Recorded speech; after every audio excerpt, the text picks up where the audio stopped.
भैया इधर रुकना। कितना हुआ भैया? बस ठीक है, रहने दीजिए।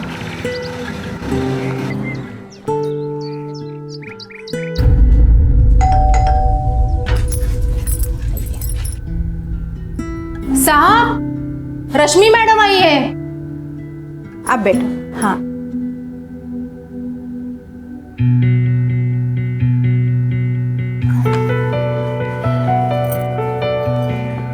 रश्मि आ गई तुम? हाँ सर। अच्छा काम करो, तुम स्टडी में जाके बैठो, मैं अभी आता हूँ। ओके।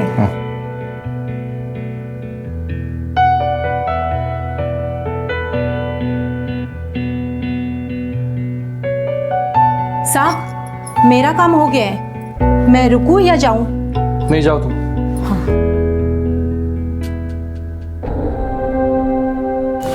सर, ये क्या कर रहे हैं आप? वही जिसके लिए तुम आई हो। सर, लेकिन दरवाजा खुला है।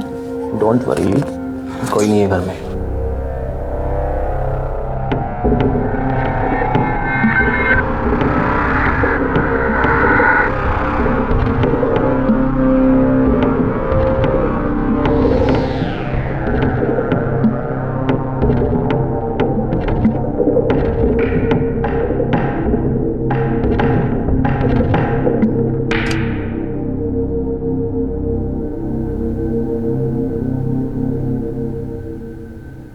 सर, एक बात पूछूं?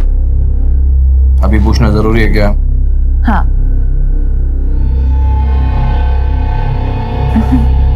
बोलो। हम लोग शादी कब करेंगे? जरूर करेंगे। मेरा वनीता से डिवोर्स होते ही।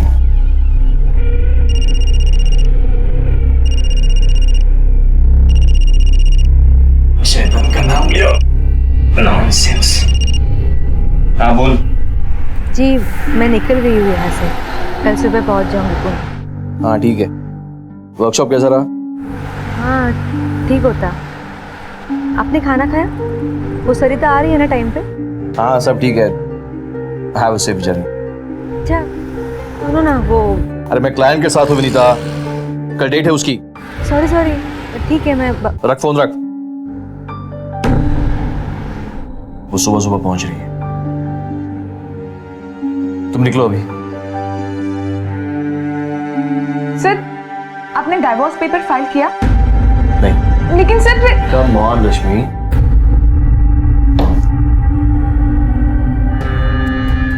रश्मि एक लॉयर होकर तुम ऐसी बातें करती हो? तुम्हें पता है ना रश्मि कि ये डिवोर्स केसेस कोर्ट में कितने कॉम्प्लिकेटेड हो जाते हैं, और मैं ट्राई कर रहा हूँ कि डिवोर्स म्यूचुअल कंसेंट पे हो जाए। वनीता जानती है कि वो कभी मां नहीं बन सकती। मुझे बच्चे बहुत पसंद है।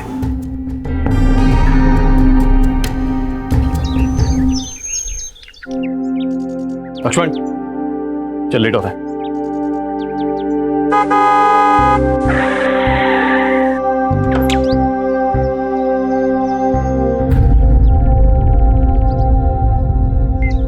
आप आज जल्दी निकल रहे हैं?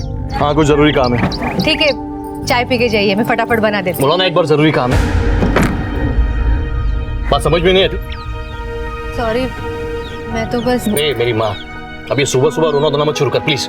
चाय लग खटखट सकाई सकाई हो गया तमाशा देख के। चल गाड़ी चालू कर चल। हाँ साहब।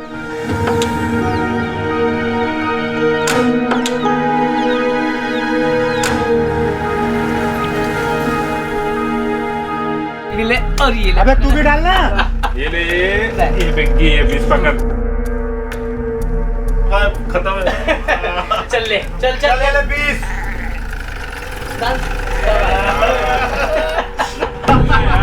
फटफट चल भाई, संभाल ले भाई, हम लेके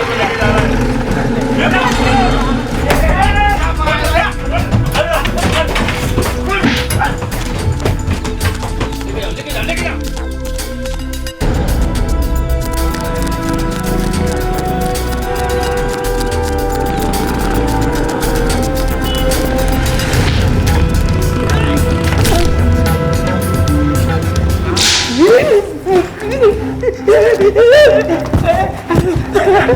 सर मेरे को थोड़ा सा राजू नेवले नाम है ना तेरा, सुपारी लेना है? किसको मारा? किसको नहीं मारा है चपस्ता?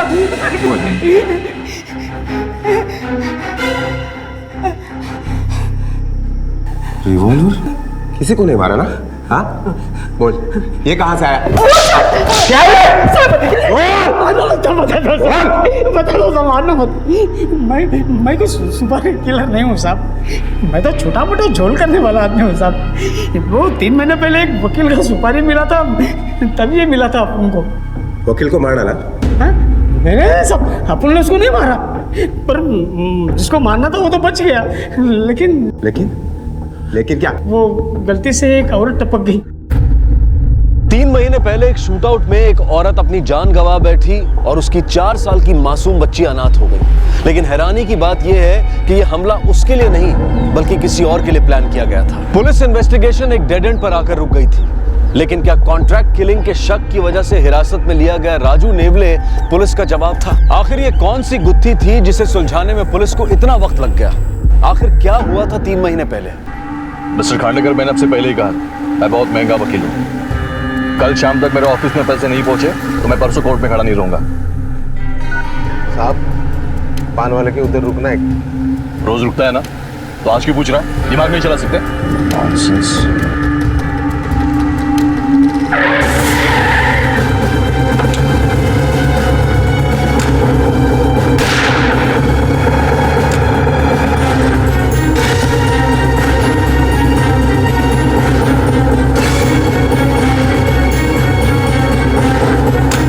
चल लवकर चल लवकर चल।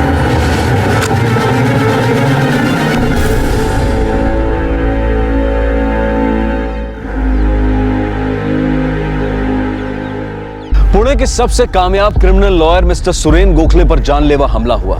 मिस्टर गोखले तो बच गए, लेकिन इस हमले में एक निर्दोष औरत को अपनी जान गंवानी पड़ी और उस औरत की 4 साल की मासूम बच्ची अनाथ हो गई। पुलिस ने सबसे पहले हिस्ट्री शीटर्स को पकड़ा और फिर मिस्टर गोखले के प्रोफेशनल सर्कल में छानबीन शुरू की, लेकिन कोई भी पुख्ता सबूत उनके हाथ नहीं लगा। हमला करने वाले को बस एक ही शख्स ने देखा था और वो था एडवोकेट गोखले का ड्राइवर लक्ष्मण। बेटा बिस्किट खाना। मुझे मम्मी के पास जाना है। रोना नहीं बेटा, बिस्किट खा ले थोड़ा। काय शिंदे,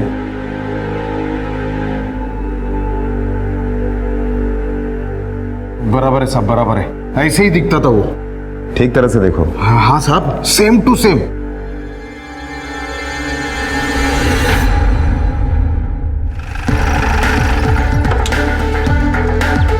कमाल है इंस्पेक्टर साहब, 3 दिन हो गए मुझ पर अटैक होकर और आप बोल रहे कि नो क्लू। लगता है मुझे ऊपर बात करनी पड़ेगी। जरूर कीजिए, वो भी यही बताएंगे कि हमारे इन्वेस्टिगेशन का एक तरीका रहता है। आप अगर अपनी तरीके से काम करते रहोगे ना तो यहाँ मेरा राम नाम सत्य हो जाएगा। लगता है आपको इस केस में कोई इंटरेस्ट नहीं है। बिल्कुल है, क्योंकि इसमें एक निर्दोष औरत की जान गई है, एक मासूम बच्ची अनाथ हुई है। बेफिक्र रहिए, कम से कम उनके लिए ये केस सॉल्व होना हमारे लिए इंपॉर्टेंट है। उस बच्ची का कोई नहीं है? आप एक काम करो, उस बच्ची को इसकी संस्था में भर्ती करो। क्या नाम है तुम्हारी संस्था का? बैठो नीचे बैठो। आईचे घर। हाँ, आई से घर। उस बच्ची का स्पॉन्सरशिप मैं दे दूंगा। देखते हैं। मिसेस गोखले, आपको किस पे शक है? हाँ? I mean, आपको क्या लगता है? क्या मेरी तरफ क्या देख रही हो? बोलो ना, क्या लगता है, बोलो। इट्स ओके मिसेस गोखले, उनको चाय दीजिए।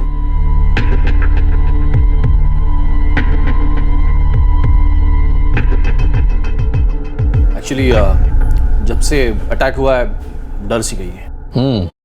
मैं समझ सकता हूँ। अच्छा मिस्टर गोखले, आप दोनों और ड्राइवर छोड़ के यहाँ कौन कौन है? कोई नहीं। मतलब? वैसे एक काम वाली बाई आती है, वो यही पास में बस्ती में रहती है, और हमारा माली हफ्ते में 2 बार आता है। ठीक है, मुझे उनके नाम और फ़ोन नंबर दीजिए। जी अभी देती हूँ।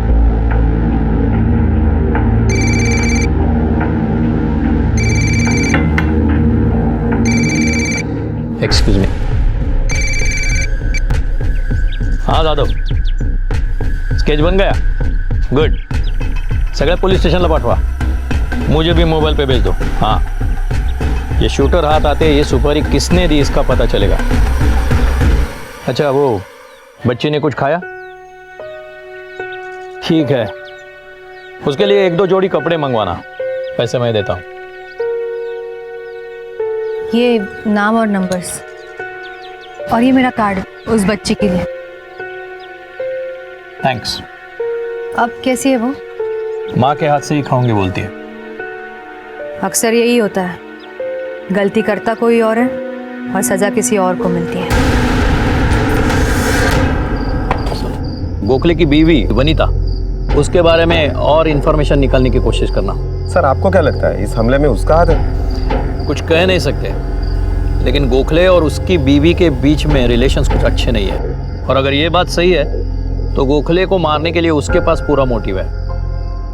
कांट से शिंदे सर, उस बच्ची को कल सुबह इस आश्रम में दाखिल करना, मैंने बात की है।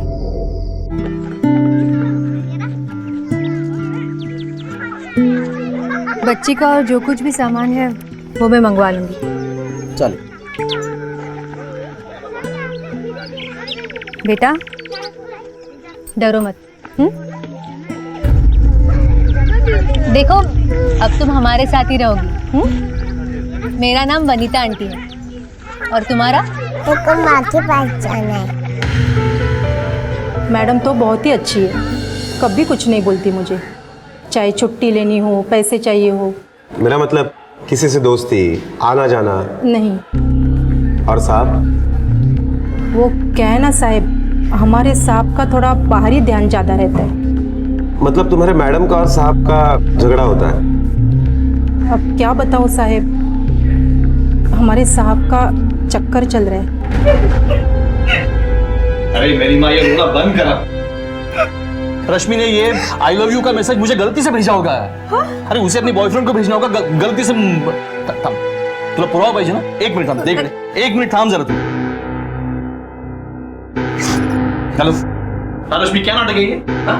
ये अपने बॉयफ्रेंड वाला मैसेज मुझे क्यों भेजा है तूने? तुम्हें पता है यहाँ पे कितना बड़ा पंगा हुआ है? जानती हो तुम? हाँ? क्या सॉरी क्या? फोन रख। नॉनसेंस। उसने मैसेज में लिखा था आई लव यू सर। एक बात बताओ मुझे, कौन सी लड़की अपने बॉयफ्रेंड को सर बुलाती है? हाँ, चला बात करने में मतलब ही नहीं है। You are good for nothing. झगड़ा तो बहुत होता था साहब, दोनों एक दूसरे पे शक करते। दोनों? हाँ साहब, मैम साहब का भी एक दोस्त है ना, जनार्दन, जब साहब नहीं होते तब आता है। छोड़ दो ये सब, बाहर निकलो यहाँ से। मैं तुम्हारे साथ, हम दोनों शादी करेंगे। मैं तुम्हें बहुत खुश रखूंगा।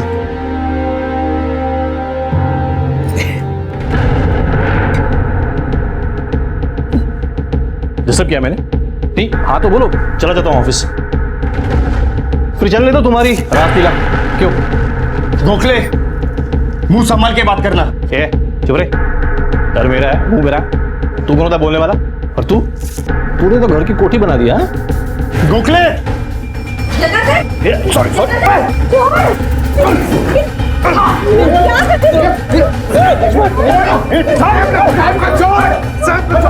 एक दो बार तो उसने वनीता पे हाथ भी उठाया था। उस दिन मौका मिला इसलिए बहुत मारा साले को। वैसे तुम्हारे और मिसेस गोखले की दोस्ती कब से है? कॉलेज के टाइम से। तुम शादी करना चाहते थे?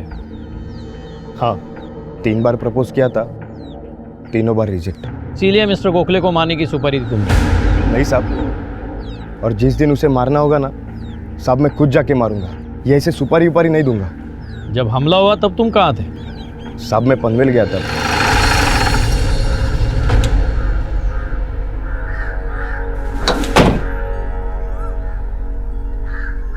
जैन सर। जादव जनार्दन के कॉल रिकॉर्ड चेक किए? जी सर, जिस दिन अटैक हुआ उस दिन मोबाइल लोकेशन के हिसाब से वो इस शहर में नहीं था, और कॉल रिकॉर्ड में भी कुछ भी अनयूजुअल नहीं मिला है। फिर भी नजर रखना उस पे। जी सर। जादव प्रोफेशनल और सोशल फ्रंट पे तो सब क्लियर लगता है। मुझे लगता है कि हमला किसी करीबी इंसान ने किया है। मतलब? आई डोंट नो, लेकिन मेरी सोच उसके बीवी तक आकर रुक गई है, क्योंकि जनार्दन बोल रहा था कि सुरेन गोखले का किसी लड़की के साथ अफेयर चल रहा है। एक काम करो, उसके ड्राइवर को बुलाओ। हमारा साहब है ना एकदम राजा आदमी, लड़की लोग पीछे पीछे भागता था, क्या बोल बच्चन करता था पता नहीं, लेकिन लड़कियां पागल हो जाती थी। मतलब एक साथ कितने लफड़े करते हैं वकील साहब? नहीं साहब, वो मामले में हमारे साहब ना एकदम पक्का, एक टाइम पे एक खत्म हो जाने के बाद फिर दूसरा। तो कोई लड़की तेरे साहब के गले में कभी हड्डी बन के नहीं अटकी? नहीं साहब, हमारा साहब मस्त हैंडल करता था।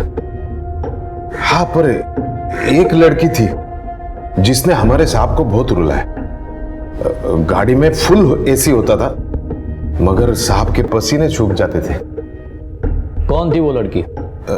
पल्लवी, साहब की असिस्टेंट थी।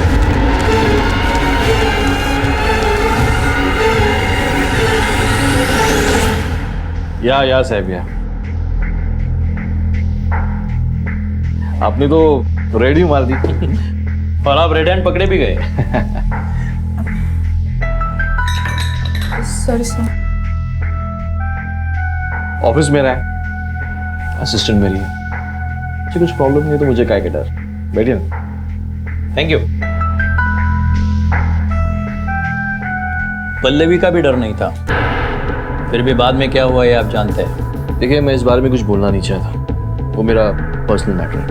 गोखले साहब, आप चाहे ना चाहे आपको बोलना पड़ेगा। अटैक में बेवजह एक औरत की मौत हुई है। पल्लवी मेरी असिस्टेंट थी। हम दोनों के बीच काफी अच्छी दोस्ती थी। सिर्फ दोस्ती या और कुछ? अब आप ही बताइए, कोई खूबसूरत लड़की अगर खुद मेनका बनने पर उतर आए तो आज के जमाने में कौन विश्वामित्र बनना चाहेगा?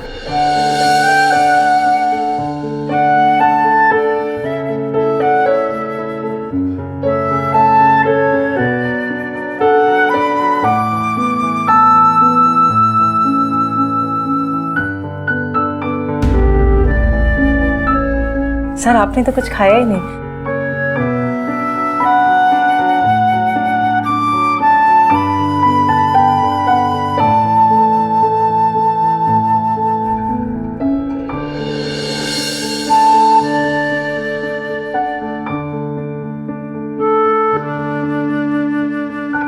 धीरे धीरे हमारी नजदीकियां बढ़ने लगी।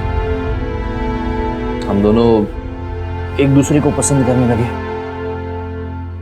और इसी दौरान एक दिन कुछ काम के सिलसिले में मैंने पल्लवी को घर पे बुलाया था। आप सर हैं घर पे? हाँ, आप कौन? मैं पल्लवी, सर के ऑफिस में काम करती हूँ। सर ने बुलाया है मुझे।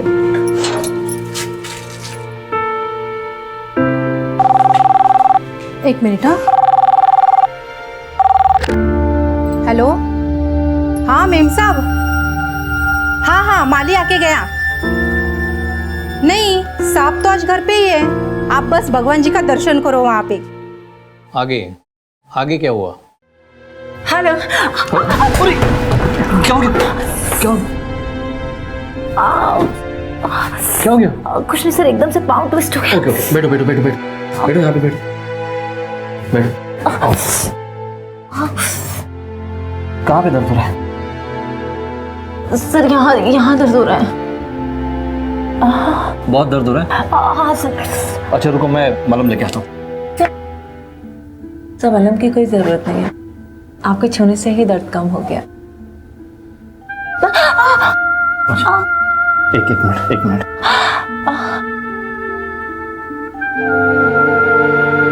आपके हाथों में तो जादू है सर।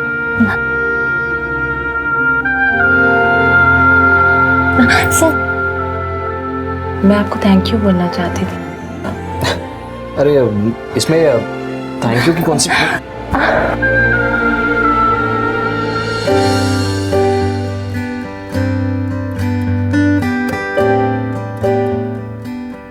पल्लवी, मैंने कभी सोचा नहीं था मैं अपनी इस शादीशुदा जिंदगी की मर्यादा को तोड़ दूंगा। मर्यादा? प्यार को कोई मर्यादा रोक थोड़ी ना सकती है। और आप इतना टेंशन क्यों ले रहे हैं? हम एक काम करते हैं, आप मुझे वकालत सिखाइए और मैं आपको प्यार करना सिखा दूंगी। कुछ भी करके वो मेरी शादी तोड़वाना चाहती थी। लेकिन कुछ नहीं, मैं अगर शादी करूंगी तो बस आपसे, वरना नहीं करूंगी।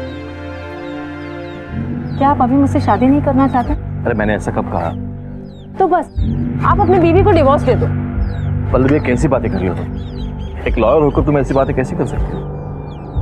प्यार में ये सब नहीं सोचा जाता। आप बस जल्द से जल्द अपनी बीवी को नोटिस भेज दो। तुम समझने की कोशिश क्यों नहीं कर रही हो पल्लवी? ये शादी तोड़ना इतना आसान नहीं होता। शादीशुदा होके मेरे साथ में बाकी सब कुछ करना आपके लिए आसान था। मुझे ना ही कुछ सुनना है और ना ही कुछ समझना। हमारे बीच जो कुछ भी हुआ था वो म्यूचुअली हुआ था, कोई जबरदस्ती वाला मामला नहीं था। वो बहुत ही पीछे पड़ गई तो मैंने उसे नौकरी से निकाल दिया। लेकिन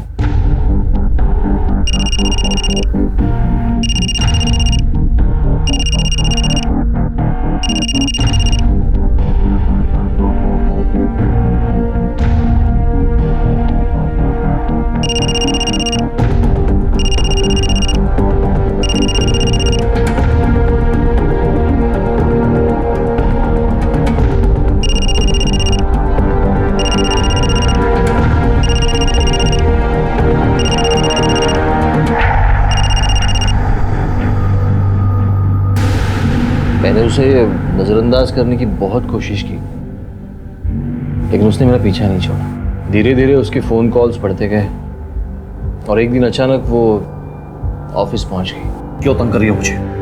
क्या चाहिए तुम्हें? वैसे तो मैं सिर्फ तुम्हें चाहती हूँ, लेकिन फिलहाल कुछ पैसों की जरूरत। कितने चाहिए? 5 लाख रुपए। 5 लाख? दिमाग ठिकाना है तुम्हारा? नहीं दूंगा। तो ठीक है, मुझे मेरी जॉब वापस दे दो। देखो पल्लवी, ये ब्लैकमेल है। Don't cross the line. Line तब क्रॉस होगी जब मैं तुम्हारा पूरा सच मीडिया के सामने लाऊंगी। और जब मीडिया वाले तुम्हारे आगे पीछे कैमरा लेके घूमेंगे ना, तब तुम्हें समझ आएगा। मैंने उसे बेनिफिट ऑफ डाउट दिया। सोचा पैसों की प्रॉब्लम हुई होगी तो पैसे भी दिए और जॉब भी दी। लेकिन शायद उसे मुझे तंग करने में मजा आने लगा था। मेरे एक क्लाइंट की फाइल उसने ऑपोजिट लॉयर को बेचने की कोशिश की और पकड़ी। फिर एज पर द गाइडलाइन उसे अपना लीगल प्रैक्टिस का लाइसेंस खोना पड़ा। उसके बाद वो कहाँ चली गई मुझे पता नहीं। फिर कुछ दिन बाद अचानक उसका फ़ोन आया, लेकिन इस बार मैं अलर्ट था तो मैंने वो फ़ोन कॉल रिकॉर्ड किया। मुझे वो रिकॉर्डिंग सुनना है।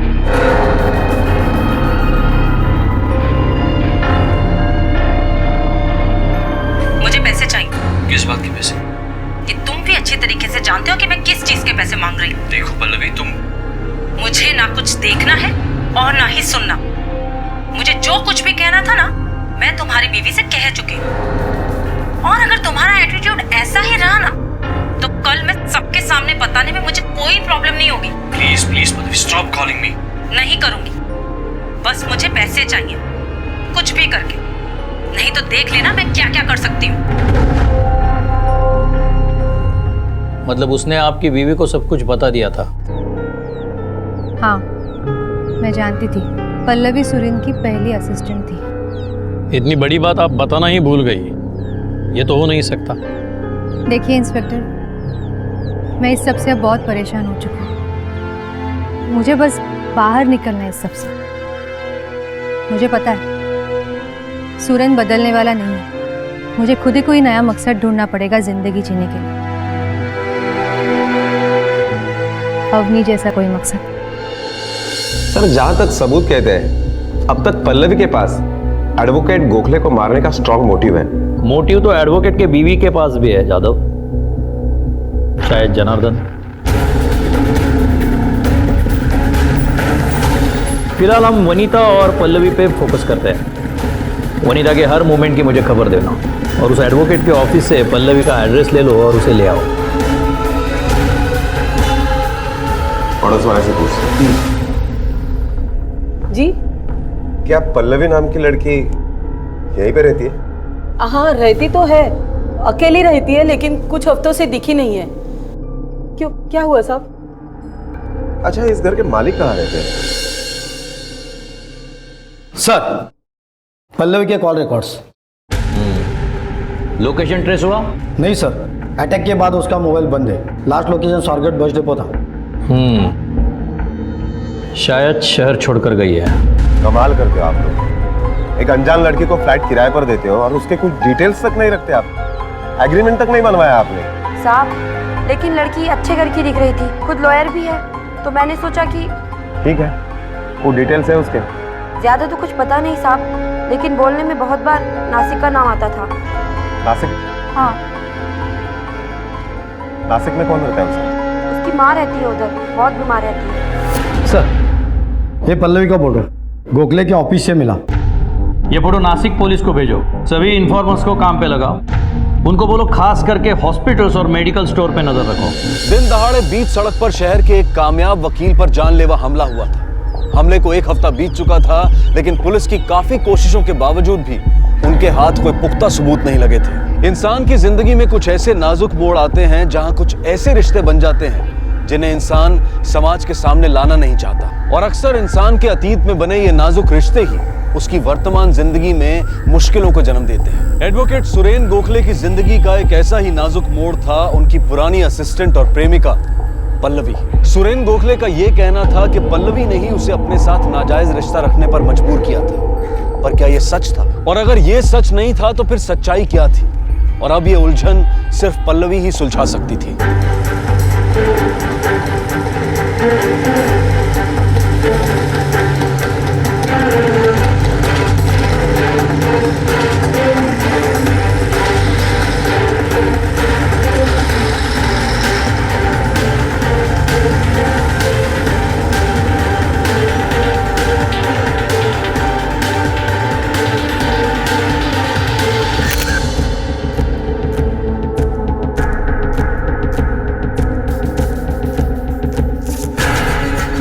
यही है पल्लवी।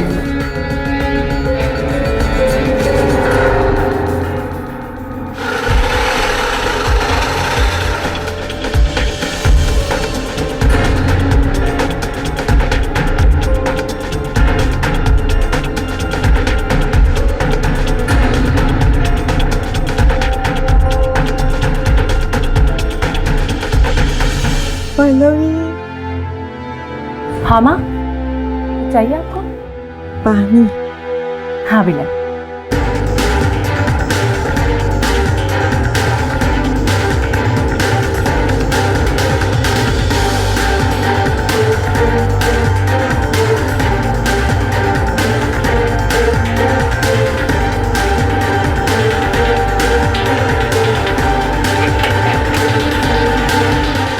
पल्लवी।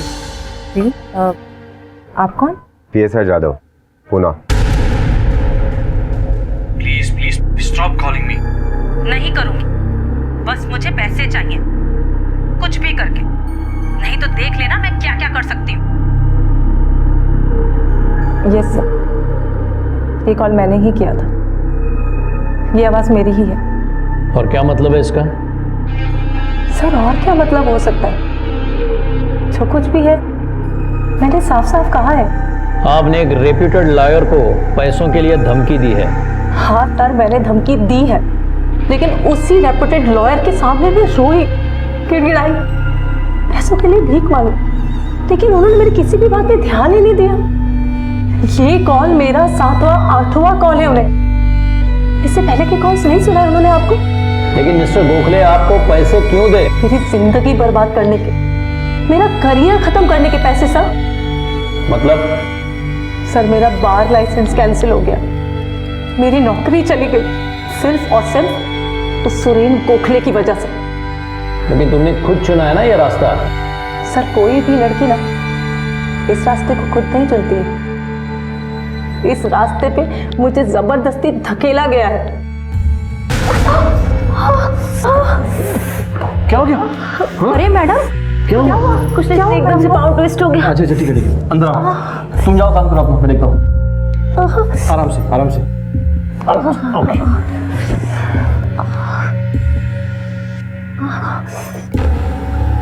अच्छा ये मलहम लगाओ, तब तक मैं तुम्हारे लिए जूस लेके आता हूँ।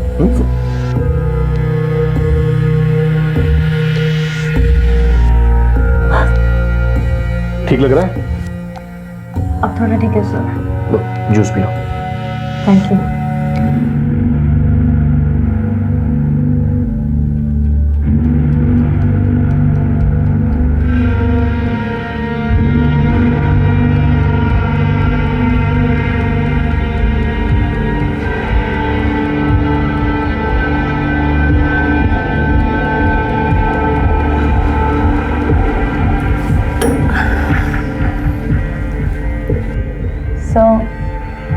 सर मुझे चक्कर आ रहा है। हाँ वो बाहर धूप बहुत है ना, कहीं तुम चल के तो नहीं आई? नहीं सर।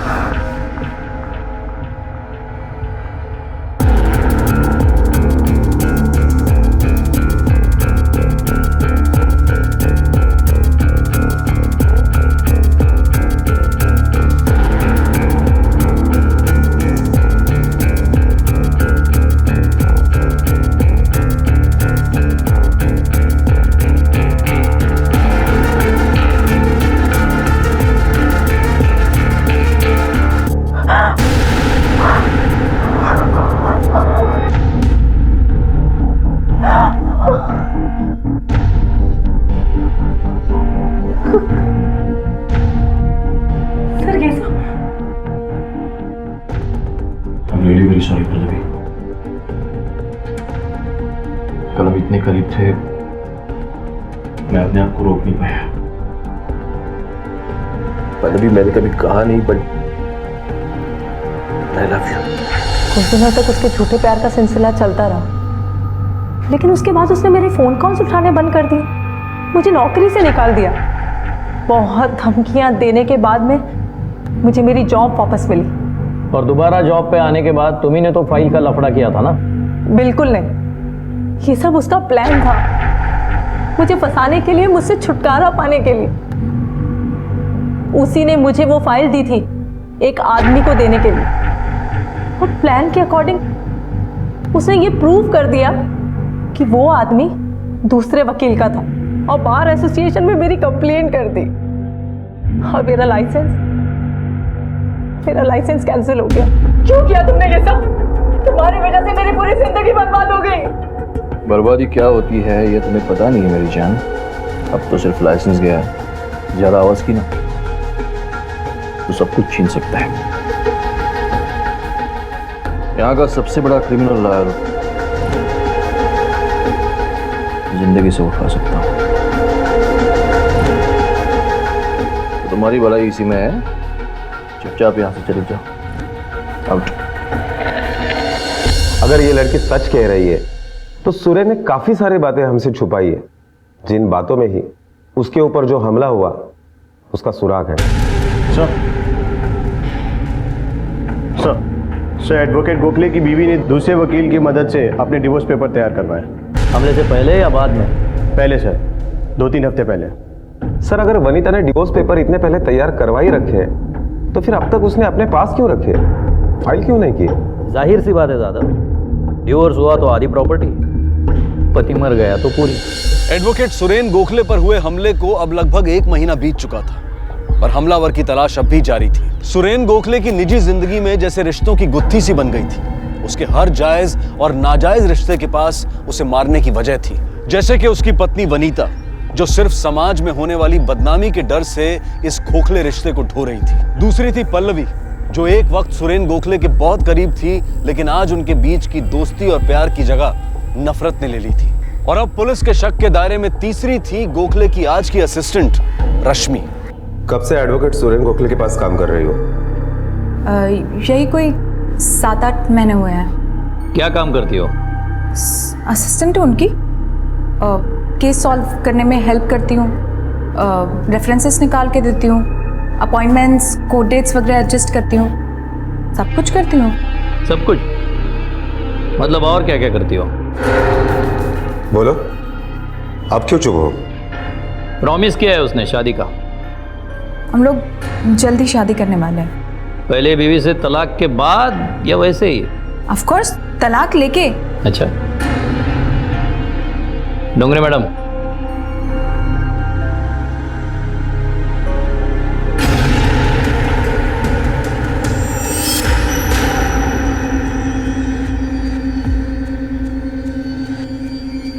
पल्लवी, सुरेन गोखले की एक्स असिस्टेंट। बिल्कुल तुम्हारे ही जैसे मैं उनका पूरा ख्याल रखती थी। पूरा? तुम्हें भी यही कहा होगा ना, बीवी को सोशल वर्क से फुर्सत नहीं मिलती, उसे बच्चे बिल्कुल पसंद नहीं। सब झूठ। तुमने कुछ चीटिंग की थी ना सर के साथ? कोई इंपॉर्टेंट डॉक्यूमेंट्स सेकंड पार्टी को दे दिए थे, राइट? डिवोर्स फाइल किया उन्होंने?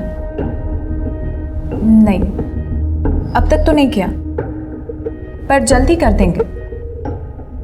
जिंदगी भर भी इंतजार करोगे ना, तब भी वो अपनी बीवी को डिवोर्स नहीं देंगे। पहली दफा जूस में नशीली दवाई मिला के पिलाई ना, मुझे भी पिलाई थी, और फिर अपने बच्चे ना होने की दुख भरी कहानी सुनाई। मैं बोला कि बीवी को डिवोर्स दे दूंगा। थोड़े टाइम बाद जो उसने मेरे साथ किया ना, वही वो तुम्हारे साथ करेगा। पहले अपनी जिंदगी से और बाद में नौकरी, दोनों से निकाल देगा, और पूरा इंतजाम करेगा कि आगे तुम बतौर लॉयर किसी के साथ काम नहीं कर सको। अब तुम्हें डिसाइड करना है तुम्हें किसका साथ देना है, हमारा या सुरेन गोखले का। अरे आइए आइए वकील साहब, आप ही का इंतजार हो रहा था। किस बात का ताजुब हो रहा है आपको? एडवोकेट गोखले को पुलिस ने हिरासत में तो ले लिया, लेकिन क्योंकि वो खुद एक क्रिमिनल लॉयर था, इसलिए वो कुछ ही दिनों में जमानत पर बाहर आ गया। दूसरी तरफ वनीता ने जो डिवोर्स के पेपर्स बनवाए थे, उनमें साफ साफ लिखा था कि उसे सुरेन की प्रॉपर्टी में से कुछ नहीं चाहिए। सारा इन्वेस्टिगेशन जैसे एक डेड एंड पर आकर रुक सा गया था, लेकिन पुलिस ने अपनी कोशिशें जारी रखी और आखिरकार हमला करने वाला शख्स उनके हाथ लग ही गया। ये कह रहा है कि 3 महीने पहले इसने किसी वकील को मारने की सुपारी ली थी, लेकिन वकील मरा नहीं था। किसने दी थी सुपारी? सब मैंने इसको एक ही बार देखा था सब, वो धंधे वाला नहीं लग रहा था सब। सच बोल। मैं बिल्कुल सच बोल रहा हूँ सब, आई शपथ सब। उसने खाली टारगेट का फोटो और पैसा दिया था, वो भी एक साथ दिया था सब। सच बोल, सच बोल। मैं सच बोल रहा हूँ सब। मुझसे ये बोला था कि उसको खाली डराना, मारना नहीं। वो स्केच लेके आओ गोखले पे अटैक करने वाले का।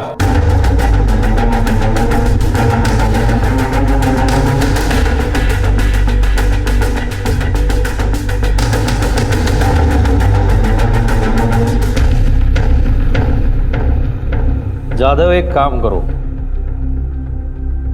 गोखले वकील और उसके ड्राइवर को ले आओ। योगा क्या साहब,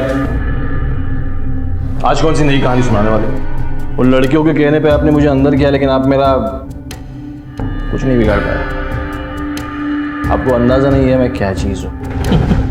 अरे नहीं नहीं नहीं गोखले साहब, क्या आप भी, बल्कि इस बार तो अच्छी खबर है, आप पे हमले की सुपारी देने वाला पकड़ा गया है।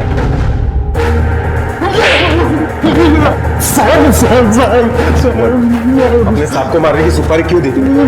उसे क्यों मार रहा? गोखले, आपको मारने की सुपारी आप ही के ड्राइवर ने दी थी। एक औरत की जान गई है इस हमले में, मर्डर का चार्ज तो पक्का है तुझ पे।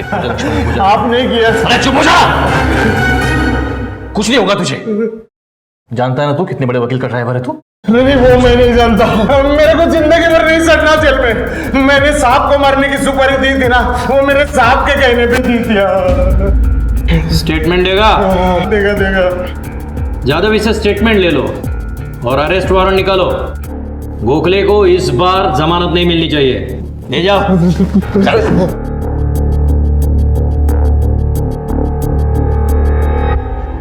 गोखले साहब, अब कितने भी बड़े लॉयर क्यों ना हो, कानून से बड़े नहीं हो सकते।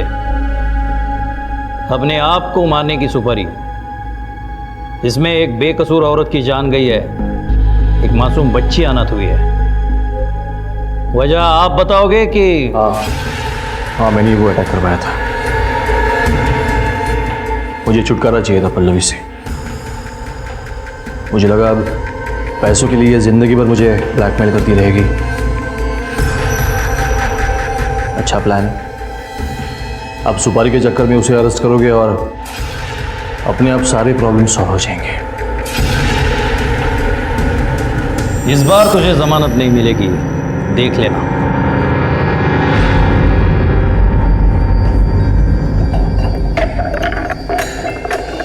आईचं पत्र हरवलं, ते मला सापडलं. आईचं पत्र हरवलं, ते मला सापडलं. आईचं पत्र हरवलं, ते मला सापडलं. आईचं पत्र हरवलं, ते मला सापडलं. आईचं पत्र हरवलं. माँ मुझे भूख लगी है. क्या कहा आपने? वापस कहो। माँ मुझे भूख लगी है.